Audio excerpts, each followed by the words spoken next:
Parents always favored my sister and kicked me out over a missing bracelet, so when Grandma gave me the family inheritance years later instead of her, they showed up at my door crying. I was raised in what most people would describe as a typical middle-class household to parents, a younger sister, and a small suburban home. To outsiders, we seemed like a picture-perfect family.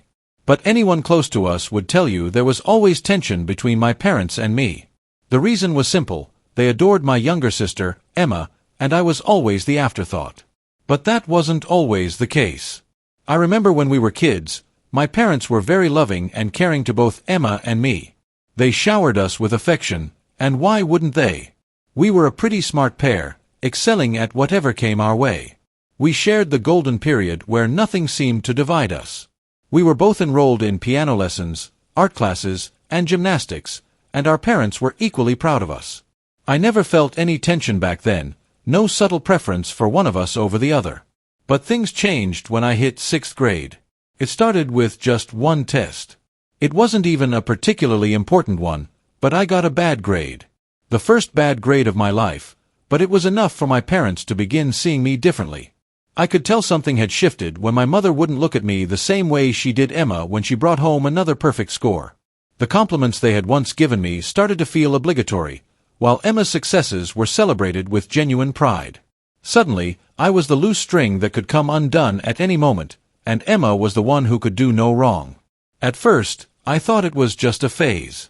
Maybe I was being too sensitive. But it became impossible to ignore. If I made a mistake, no matter how small, it was held against me. If Emma made a mistake, it was brushed off, or worse, excused. "She's just having an off day," my father would say, while for me it was always, "Why can't you be more like Emma?"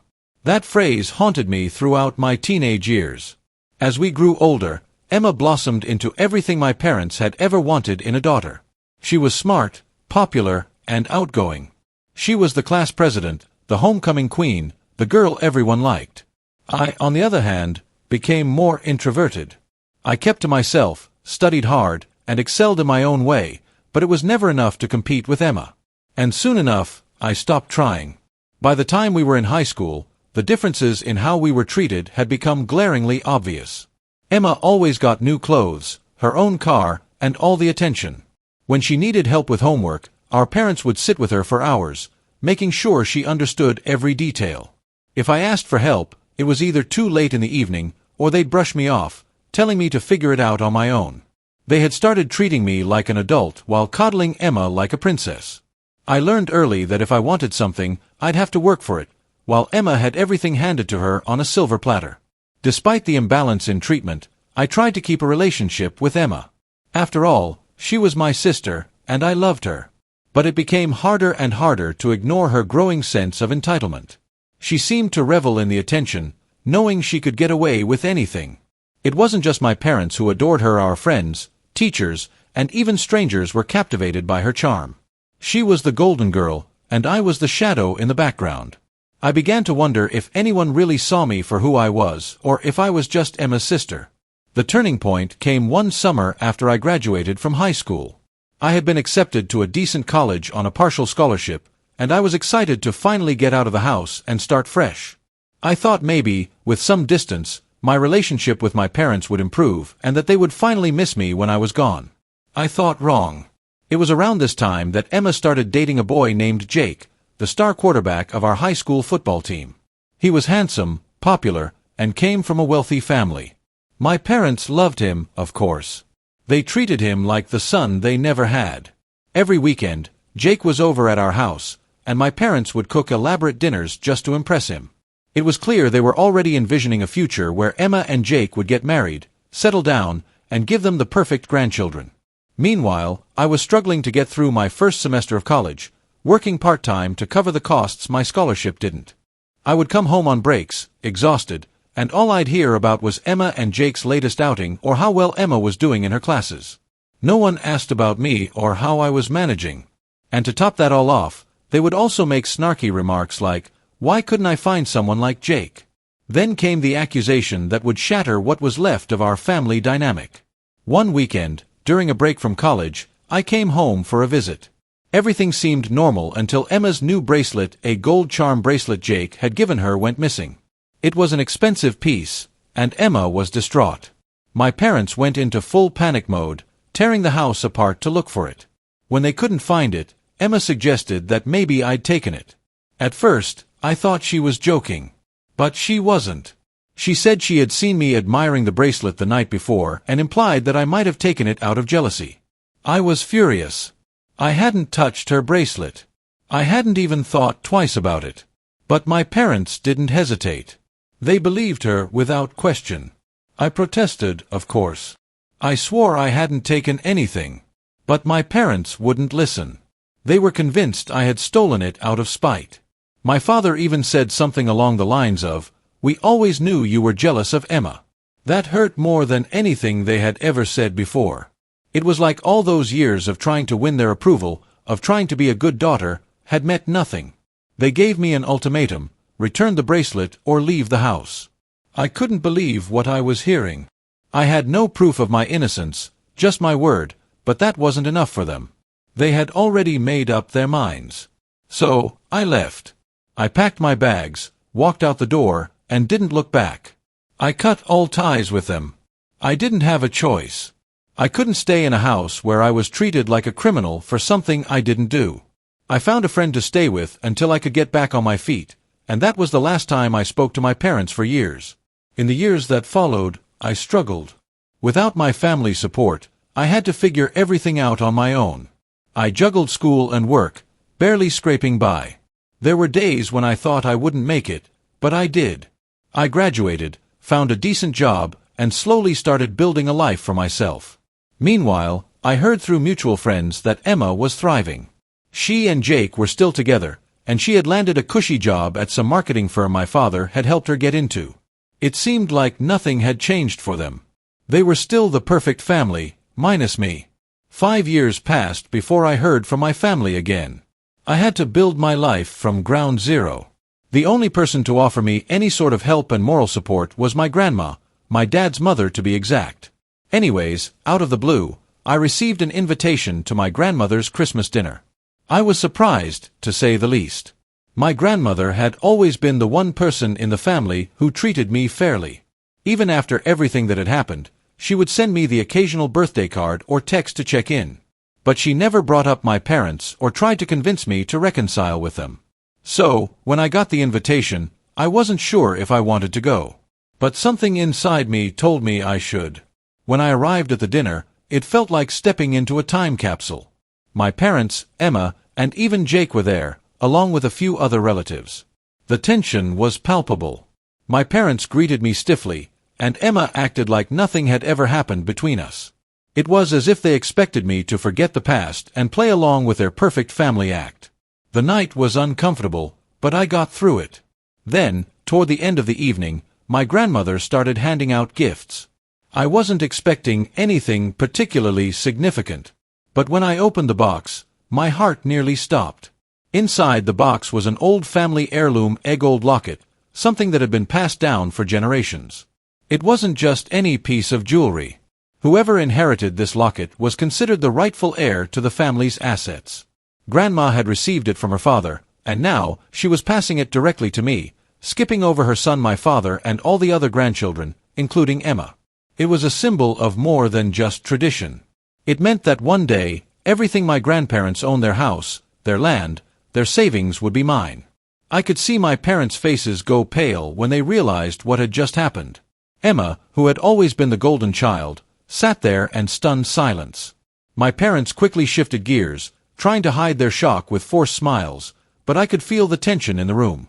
The rest of the dinner was awkward, and soon after, my parents pulled me aside. Suddenly, they were apologetic, as if all those years of neglect and unfair treatment could be washed away with a few kind words. They brought up how Emma might be getting married soon, and how they wanted me to be part of the family again for her sake. But I knew better. This wasn't about family or love. This was about money. The heirloom had always been a big deal in our family, and now that I had it, they knew I would be the one inheriting everything that came with it. They weren't concerned about fixing the relationship because they cared about me. They were worried about what they stood to lose.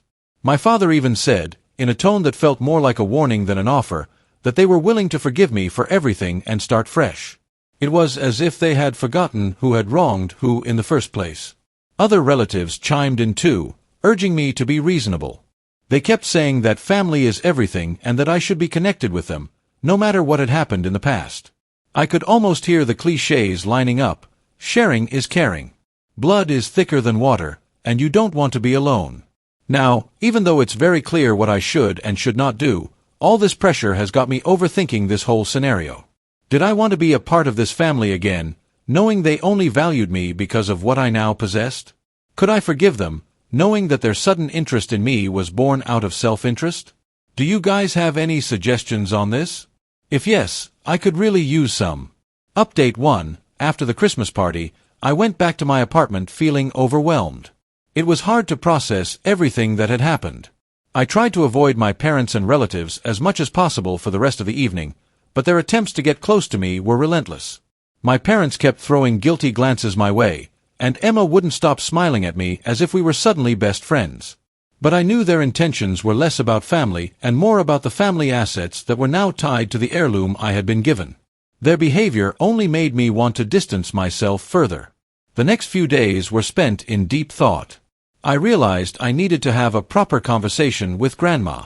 The brooch was important, not just symbolically but practically. It meant I would inherit the family's assets. That wasn't something I was actively looking for, but now that it was on my plate, I needed clarity. I wasn't ready to be tangled in family wealth and legacy without understanding what it all really meant.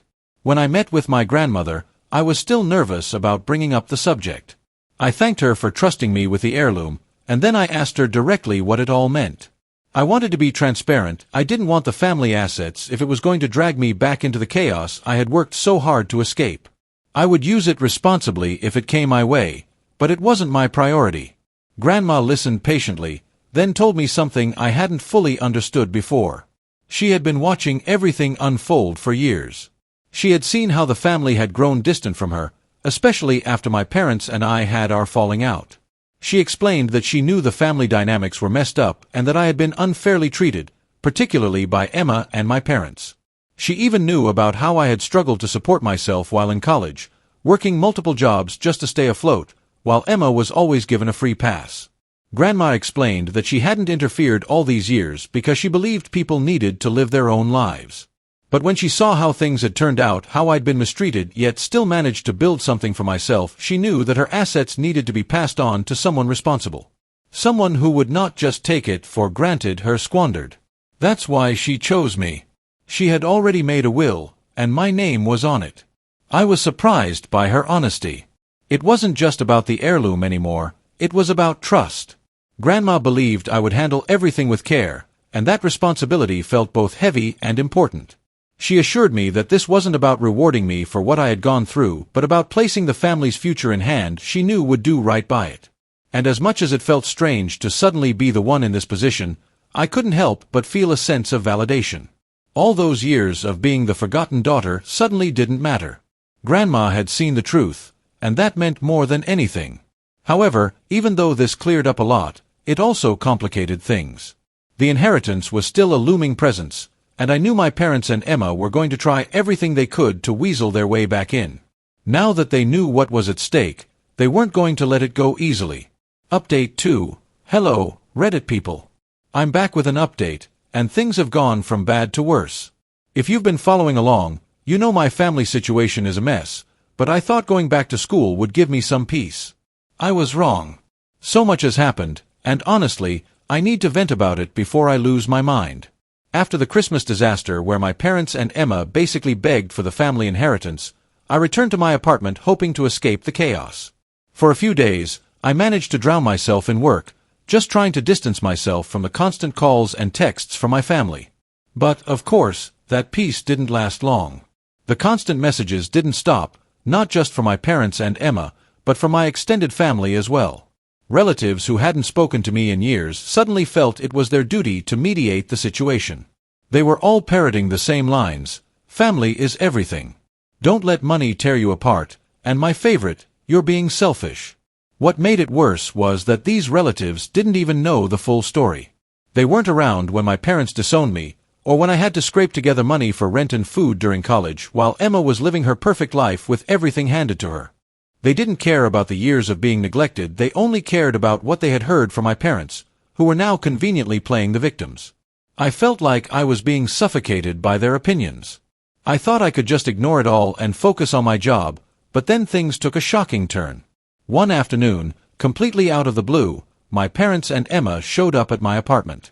Yes, you read that right, they came uninvited to my place. It was like they were on a mission, and that mission was to force me into some kind of reconciliation on their terms, of course. They were banging on the door, calling my name, and I could hear my mom crying from the hallway. I froze. My friend, who had been staying with me for a few months, looked terrified, and I had no idea what to do. When I opened the door, my parents started pleading with me right there in front of my friend. My mom was sobbing, saying how they couldn't lose me and how we needed to fix this. My dad kept saying they were willing to forgive me for everything as if I was the one who had done something wrong. Meanwhile, Emma stood there with her fake concerned look, but I could see right through her. She was less interested in reconciliation and more worried about what would happen if I didn't agree to share the inheritance. I tried to keep things quiet, whispering to them that this wasn't the place or time to have this conversation, but they weren't listening. My mom practically pushed past me, trying to get into the apartment, while my dad stood in the doorway, refusing to leave. They kept talking over me, saying how Emma would get married soon, and how the family needed to be whole again before that happened.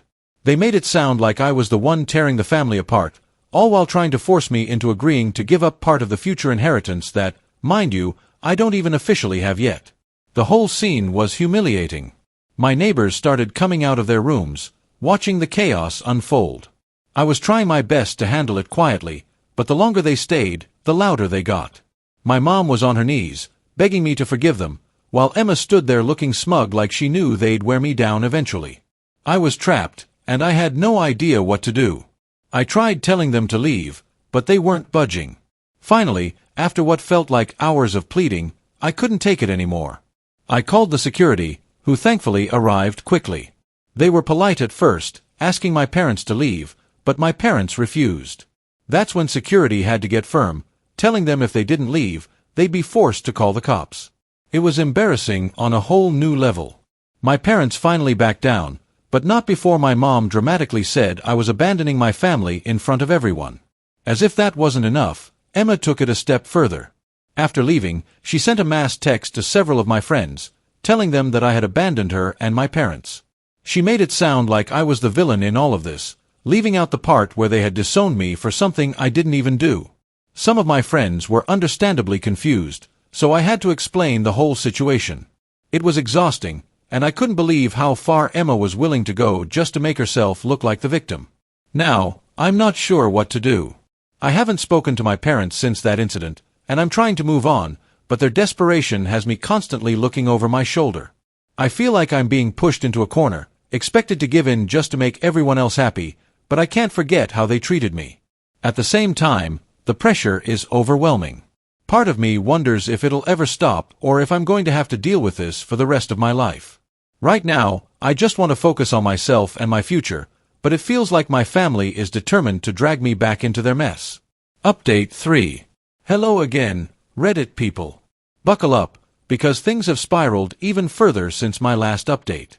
After the apartment incident where my parents and Emma showed up unannounced, things got even messier, and I had to do a lot of damage control, especially with my friends. First of all, Emma's little stun of texting my friends put everyone in a really awkward position. I had to explain the entire family drama from the start, which was honestly exhausting. What made it even weirder was how Emma had gotten my friends' numbers in the first place. None of them had given it to her, so I was just as confused as they were. It was creepy, to say the least. My friends were supportive, but they were also understandably freaked out. They didn't know what to believe at first because Emma's message painted me as this heartless person who had turned my back on my family. Thankfully, after I explained the truth and showed them the pattern of manipulation, they understood. But it was still embarrassing having to air out all this dirty laundry just to clear my name. Then, just when I thought I could finally take a breather, my grandma stepped in. Apparently, word of the apartment incident had made its way to her, and she was not happy about how things had escalated. But instead of confronting my parents directly, Grandma decided to deal with the relatives who had been running their mouths about me. Without me even asking, she met with several of my cousins, uncles, and aunts to set the record straight. She's always been the calm but no-nonsense type, and she handled it in her usual quiet but effective way. It turns out, my relatives had been fed a completely different version of events. My mom and dad had apparently told them that the reason they disowned me was because they had found that gold bracelet, the one Emma claimed I stole, hidden in my drawer. They said that's when they realized I was no longer trustworthy and cut ties with me. When Grandma told me this, I couldn't believe it. That had never happened. There was no bracelet found in my drawer. In fact, I had never even seen the bracelet in question. The whole thing was a lie. Grandma was just as shocked as I was. She had assumed that my parents had their reasons for treating me the way they did, but hearing this lie changed everything for her. She didn't hold back when she confronted the rest of the family, telling them how they had been spewing baseless accusations about me without even knowing the truth. She explained the real reason I was disowned, that Emma had lied, and my parents had sided with her without even giving me a chance to defend myself. My relatives were floored. They had no idea they had been part of such a twisted narrative. Once the truth came out, I started hearing things from different family members that I hadn't known before. Apparently, my parents had been hiding a lot more than just their favoritism toward Emma. One of my uncles mentioned that my dad had taken out a second mortgage on the house to fund some of Emma's extravagant wedding plans, which was a huge financial strain on them. Another cousin let it slip that Emma had been a total nightmare during wedding preparations, throwing tantrums left and right because things weren't perfect enough. But the biggest bombshell was about Emma and Jake. I hadn't heard much about their relationship recently, but apparently, it wasn't going well. Jake had left Emma. I was shocked at first, but the more I learned, the more it made sense. According to my relatives, Jake had gotten fed up with Emma's constant tantrums and unrealistic expectations. She had been treating him like one of her doormats, and he was tired of it. But there was another layer to it. Jake that also started to realize that the promises of family wealth weren't going to materialize as easily as he thought. My parents had hinted at helping them financially, but with the drama over the heirloom and inheritance, it became clear that things were a lot more complicated. He saw the writing on the wall and decided to bail before getting in deeper. This news spread like wildfire through the family, and I couldn't help but feel this mixture of emotions. Part of me felt sorry for Emma, despite everything she had done, but another part of me felt validated. For so long, I had been made to feel like the outcast, the problem.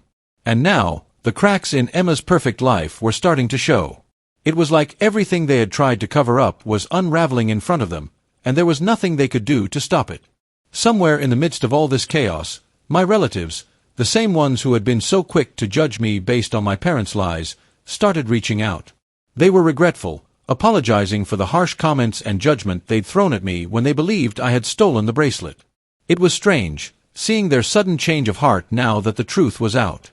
They kept asking for forgiveness, telling me they only wanted what was best for the family. But honestly, after everything, I wasn't sure I wanted anything to do with them anymore. I couldn't help but think, if it was this easy for them to turn on me based on nothing but a story, what's stopping them from doing it again? If my parents had been able to so quickly switch their opinions in the past, siding with Emma and disowning me, what guarantee did I have that they wouldn't do the same thing if another situation came up? It felt like I was always going to be walking on eggshells around them, constantly wondering if their loyalty to me was genuine or just convenient. For now, I'd rather take a break from all of them and focus on myself. Let them deal with their own mess without dragging me back into it. After all of this, my parents also reached out again, but this time their tone was different. They were no longer demanding or guilt-tripping me, they were almost apologetic. But I could see through it. They were still focused on the money, still hoping to smooth things over just enough to get their hands on the future inheritance. They didn't care about mending our relationship for real. They cared about keeping up appearances and securing financial stability, especially now that Emma's future wasn't looking as secure as they had hoped. I haven't responded to them, and honestly, I'm not sure I will. This entire experience has been a harsh reminder of how toxic my family can be, and I'm not ready to open that door again, even if they come bearing apologies. For now, I'm focusing on myself, and the future I want to build on my own terms without the baggage of their manipulation and lies hanging over me. That's enough for now, Reddit. Thanks for all your advice and support along the way. It's been a rough ride, but I feel like I'm finally starting to see things more clearly.